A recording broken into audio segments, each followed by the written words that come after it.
Einsatzbericht Nummer 371 vom 26. Juni 2025. Hallo? Ist das Ding an? Tja, wo soll ich anfangen? Was für ein Dreckstag. Er war schon seit Sonnenaufgang unterwegs. Fässer sichern, Blut spenden, grillen, Fässer schleppen. Jannik an ihrer Seite, wie immer hilfsbereit und transportierte das letzte Fass mit seinem Auto. Ich war derweil in Beresino unterwegs, näher am Wald als am Lager. Herz schien zufrieden, sogar beschwingt. Ihr Tonfall im Funk war einer, den man selten zu hören bekam. Dieser „Komm, lass uns mal wieder die Welt retten" Modus. Naja, und wer Herz kennt, weiß, wenn sie so redet, zieht das Chaos meist schon die Stiefel an. Verhandlungen und Prinzipien. Dann kam die Sache mit Rob. Herz wollte den roten Gunther zurück. Herbert, wie Selina ihn liebevoll getauft hatte. Es tat wirklich weh zu hören, wie sehr sie unter seinem Verlust litt, und Herz wusste, dass Nico nie verhandeln würde. Der hatte seinen Stolz, aber ihr war auch klar, dass es einem Höllenkommando gleichkam, ihn mit Gewalt befreien zu wollen. Also meldete sie sich beim Anführer von Misha, Rob persönlich, und bat um die Freilassung von Herbert. Rob war natürlich total überrascht. Er wusste nichts von einem Kriegsgefangenen namens Herbert. Sie erklärte, dass es um ein Auto ging und stieß dann tatsächlich auf Verständnis. Rob legte Bedingungen vor. 2 davon waren zähneknirschend akzeptabel. Und die dritte... Nein, niemals. Da stieg sie aus. Keine faulen Kompromisse. Herz war keine Figur auf einem Schachbrett. Pinky brachte es knurrend auf den Punkt. Wir verhandeln nicht mit Terroristen. Herz meinte zwar, dass Misha keine Terroristen seien, naja, zumindest ein Großteil nicht, wenn man von Maid absah, aber sie wusste, was Pinky gemeint hatte. Man wollte sich nicht erpressbar machen, und so beschloss sie, über den Austausch nachzudenken. Außerdem sprachen die beiden wohl noch über den gestrigen Vorfall am Camp in Prigorodki. Zum Glück verstand Rob, dass die Samariter nichts mit dem Schuss des Snipers auf das Auto zu tun gehabt hatten. Ich dachte nur, während andere auf große Hose machen, steht Herz einfach da und ist halt Herz. Ja, das reicht. Aber das reicht eben auch, damit man irgendwann im Fadenkreuz landet. Mario, Timo und der blöde Tussi-Typ? Nachmittag dann Mario. Herz traf ihn auf dem Feld vor Prigorodki. Wundbrand, natürlich. Ich wette, war wieder Stufe 4. Leute, es ist immer Stufe 4. Naja, jedenfalls war das Ding fortgeschritten. War ja klar. Herz seufzte im Funkkanal. Warum eigentlich immer Wundbrand? Und zur Krönung hatte der Patient auch noch Cholera. Sie brachte ihn ans Camp, reichte ihm alles, was sie hatte. Tetra, Kohletabletten, die ganze Palette. Sein Kumpel Timo stieß dazu. 2 erschöpfte Gestalten, aber freundlich. Tja, und dann kam Alex. Herz erkannte die Stimme sofort und rief im Funkkanal: Leute, das glaubt ihr nicht. Das ist der blöde Tussi-Typ von gestern. Ich glaube, ich lehne mich nicht so weit aus dem Fenster, wenn ich sage, dass ich ihn am liebsten gezeigt hätte, was eine blöde Tussi mit einer Blaze anrichten kann. Aber gut, es war Herz. Sie atmete durch und blieb freundlich. Am Ende lachten beide über das gestrige Erlebnis. Er hatte halt unbedingt sterben wollen. Wäre der mir mal begegnet, das hätten wir ganz schnell regeln können. Ich sag nur, Teleport, please. No hard feelings. Die Gruppe war dankbar und blieb freundlich. Whisky kam mit seinem Auto vorbei, warf ein bisschen Fleisch auf den Grill und leistete ihnen Gesellschaft. Am Ende überlebte Mario sogar. War zwar verdammt knapp, aber sie brachte ihn durch. Tja, und die 3 zogen weiter. Herz blieb zurück, mit einem Gefühl, dass sie manchmal mehr verzeiht, als Generous bereit ist zu vergeben. Teddybären mit Beigeschmack. Von Bausch und Nickel kamen ins Camp.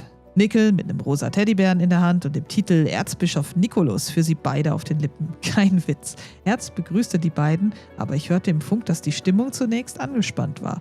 Sie fühlt sich heute nicht mehr sicher und der Ton des Erzbischofs ließ nichts Gutes erhoffen. Das hier war kein Besuch. Das war ein diplomatischer Drahtseilakt mit einem Touch von Religiosität. Der Bär, die weiße Armbinde. Nickel sprach es nicht aus, aber insgeheim wusste Herz, dass er die Samariter vielleicht verdächtigte, diesen Bären nach einem Raid hinterlassen zu haben.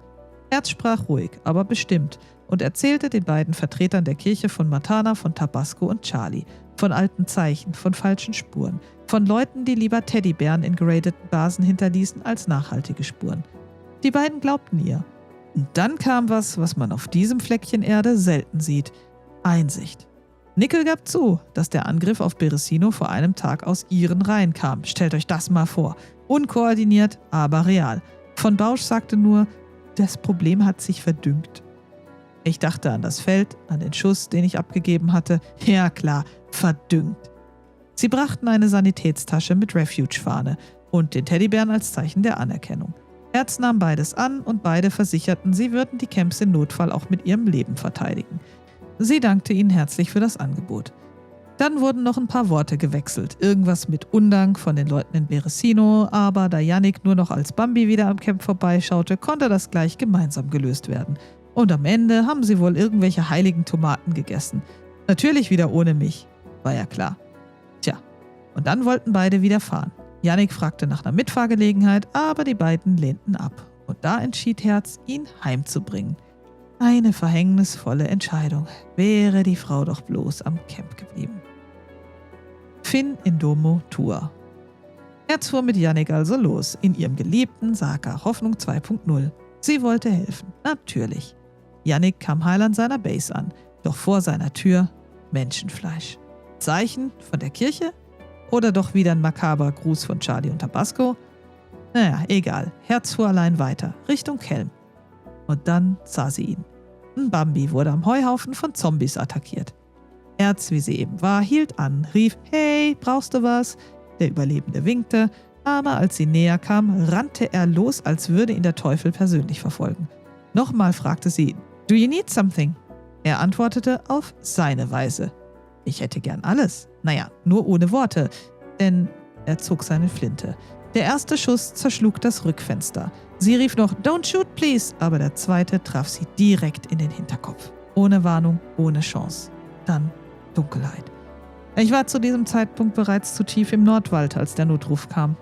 Was dann geschah, war chaotisch. Das Dröhnen des Motors hallte von der Straße über mir. Ich rannte. Der Täter fuhr tatsächlich mit dem gestohlenen Saka von Herz bis zum Jägercamp. Ich setzte mich in Bewegung, sofort. Black Lion und Yannick ebenfalls. Letzterer vergaß vor Eile sogar seine Base abzusperren. Aber fürs Umkehren blieb keine Zeit. Black Lion musste eine laufende Bambi-Versorgung in Solnitschny abbrechen, um zu helfen. Gemeinsam suchten wir das Gelände ab. Ich wurde angeschossen, meine Schulter brannte. Wir verloren den Kerl nicht sofort. Black Lion erwiderte das Feuer, aber es war, als hätte der Schütze einen Pakt mit dem Nebel selbst geschlossen. Er traf uns nicht richtig, wir trafen ihn nicht. Yannick war es, der ihm zu nahe kam. Fast stolperte er über ihn und zahlte dafür mit seinem Leben. Dann richtete der Fremde die Waffe auf mich. Der Schuss traf meine DMR. Ich rannte. Black Lion feuerte erneut, doch es reichte nicht. Am Ende entkam der Schütze. Aber wir hatten wenigstens was zurückgewonnen. In einem Baum vor dem Camp fand Black Lion Hoffnung 2.0. Unversehrt. Und Yannick, der später erneut aufbrach, fand sogar Herz Rucksack. Ein kleines Stück von ihr. Ein Zeichen. Sie war nicht vergessen. Und doch, Prigorodki war plötzlich still, als hätte jemand das Licht gelöscht. Ich dachte an Silas, an die Worte, die Herz in der letzten Zeit so verfolgt hatten. Fin Indomo Tour. Das Ende ist in deinem Haus. Vielleicht meinte der Typ keinen Ort. Vielleicht meinte er sie, Herz selbst. Die offene, hilfsbereite, beinahe naive Art, jedem die Hand zu reichen, selbst wenn sie längst zur Faust geballt war. Vielleicht war genau das Verhängnis geworden. Eine bittere Leseart, aber vielleicht nicht ganz falsch. Doch eins weiß ich, Herz ist zäh, die kommt wieder. Die ist ein Prinzip, und Prinzipien, wahre Prinzipien, die fallen nicht so leicht. Sie verschwinden nicht mit einem Schuss. Sie ist das verdammte Gegengift zu all dem hier. Und sie wird alles dran setzen, zurückzukehren, nach Prigorodki, mit der passenden Blutgruppe im Gepäck. So wie sie eben ist. Bis dahin sollten wir versuchen, die Camps einigermaßen in Ordnung zu halten. Nicht, dass sie heimkommt und erstmal alles wieder putzen muss.